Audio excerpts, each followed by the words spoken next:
കുടിക്ക്. മനുഷ്യനെ മെനക്കെടുത്താൻ വലിച്ചു മണ്ടയിൽ കയറ്റാതെ.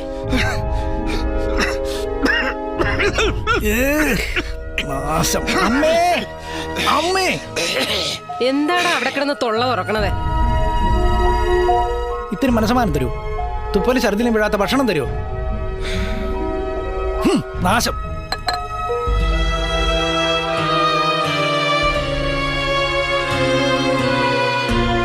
ഓ, നിങ്ങൾക്കിത് എന്തിന്റെ കേടാണ്? ആ കൊച്ചു ഭക്ഷണം പോലും കഴിക്കാതെ പോയത് കണ്ടോ?